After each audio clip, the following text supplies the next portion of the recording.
अस्सलाम वालेकुम, this is इस्पा from house of technicals. Airlink को डिस्कस कर लेते हैं। मैंने लास्ट वीक भी इसकी वीडियो शेयर की थी, उससे पहले भी मैंने 6 फरवरी को इसका एनालिसिस शेयर किए थे और तब मैंने कहा था कि 175 जो है वो ब्रेक नहीं करना चाहिए और ये इजीली जो है 198 से 199 को टेस्ट कर सकता है। लेट्स सी ये किस तरह से प्ले किया उसके बाद से। इस डेट के बाद से आप देखिएगा कि इसने एग्जैक्टली 172.91 का लो लगाया और क्लोजिंग इसने 185.19 पे जाके दी और उसके बाद दोबारा इसने हाई लगाया 195.10 का और अगेन 194 का इसने हाई लगाया। So near to that mention level ये आया और वहाँ से फिर ये ड्रॉप हुआ। सो जो स्विंग ट्रेडर्स थे they got a good gain और उसके बाद जब ये कैंडल बनी उसके बाद मैंने फिर एक और एनालिसिस शेयर किए और ये देखिएगा अराउंड कोई 3-4 डेज बैक और उसमें मैंने मेंशन किया था कि 173 से 175 का लेवल जो है that is a strong support. अगर आप ये देखें इसने एग्जैक्टली 175 का लो लगाया और क्लोजिंग इसने 177.92 पे दी। अब कल इसने एक्स भी होना है, कोई ₹2.5 का डिविडेंड इसने दिया था, एक्स भी होकर ओपन होना है। सो कंपैरेटिवली इसमें थोड़ा सा वो हम प्रेशर देख सकते हैं, मे बी 2, 2.5, 3, 4 रुपए का ये प्रेशर ले। और सपोर्ट लेवल्स अगर मैं आपको बताऊं, ये मैं लास्ट जो वीडियो शेयर की थी ये देखिएगा, उसमें मैंने एक पैटर्न डिस्कस किया था ए बी सी डी का कि और मैंने उसमें मेंशन किया था कि यहाँ पर सी पॉइंट प्रॉब्ली अगर डिफाइन हो जाता है तो हम इसमें अपसाइड मूव एक्सपेक्ट कर सकते हैं। उस दिन उसने लो तकरीबन 162.40 का लगाया था और अगर मैं अभी देखूं इसको तो ये देखिएगा कि एग्जैक्टली वो मुझे टेक्निकल्स पे तो ये कंफर्म लग रहा है कि ये अपना सी पॉइंट डिफाइन कर चुका हुआ है और यहाँ से अब इसको अपसाइड मूव देनी चाहिए।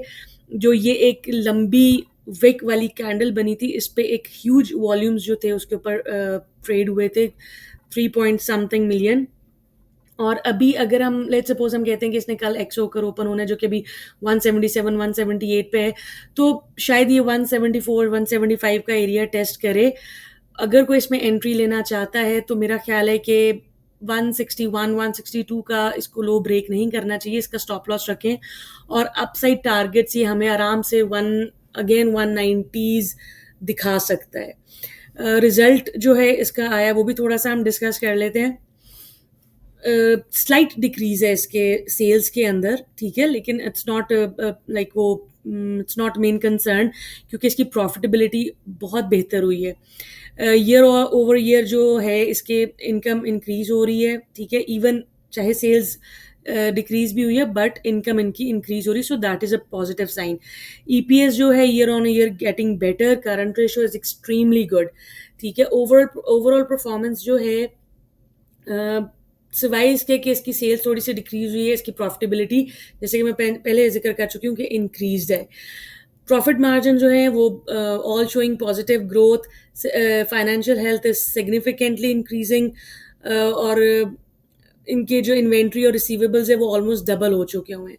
कैश फ्लो में जो है वो थोड़ा सा आप कह लें कि थोड़े से वीक हैं, लेकिन उन्होंने वो क्यों वीक हुए उनके उन्होंने पे ऑफ किया अपने जो short term and long term liabilities को इस साल में। So it's a good sign again. Return on capital employed is 34% जो कि एक बहुत अच्छा इंडिकेटर समझा जाता है for medium to long term investors. और फोरकास्ट जो है ऑफ कोर्स अर्निंग्स जो हैं वो ग्रो कर रही हैं इसकी, तो over the next couple of years हम इसमें 17 to 19% per annum growth expect कर सकते हैं। With stable revenue, better profits and better future forecast, company is ideal to invest for medium to long term even, ठीक है। तो slightly pressure की वजह से मेरा नहीं ख्याल है कि इसमें कोई परेशानी वाली बात है।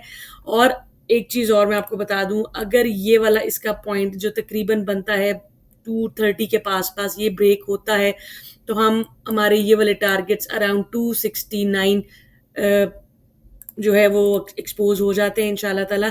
बट इसमें मैं अगेन यही बात करूंगी कि मैं आपको ये नहीं कह रही हूँ कि सुबह ही ये कैप पे कैप करता जाएगा। पेशेंस के साथ काम कीजिएगा, विद स्टॉप लॉस काम कीजिएगा। रिजल्ट नो डाउट बहुत अच्छा है, लेकिन अगर प्रेशर लेता है तो देखिए मार्केट है, अप भी जाएगी डाउन भी जाएगी, तो हमें बेस्ट वे यही होता है कि हम अपने जो लॉसेस हैं या अपने जो ट्रेड्स हैं उनको बिल्कुल with less risk, with least risk in fact लेकर चलें. सो स्टॉप लॉस इंटैक्ट रखें और अच्छे स्टॉक्स में काम करें. इसके एयरलिंक के मैंने आपको लेवल्स बता दिए हैं. आई hope this will be a good trade. इसमें मैंने अगेन आपको बता दिया कि अगर बहुत प्रेशर भी लेता है तो इसको फिर भी 162 का लेवल ब्रेक नहीं करना चाहिए. ये ब्रेक करे तो कोशिश करें थोड़ा साइडलाइन हो जाए. अदरवाइज इस रेंज में एक हमें शायद बाइंग अपॉर्चुनिटी मिल सकती है. लोअर टाइम फ्रेम पे भी अगर आप देखें तो इट्स नॉट बैड. ये 174 का लेवल सस्टेन कर रहा है और 180 का लेवल ये क्रॉस कर जाए तो मेरा ख्याल है कि 193 से 197,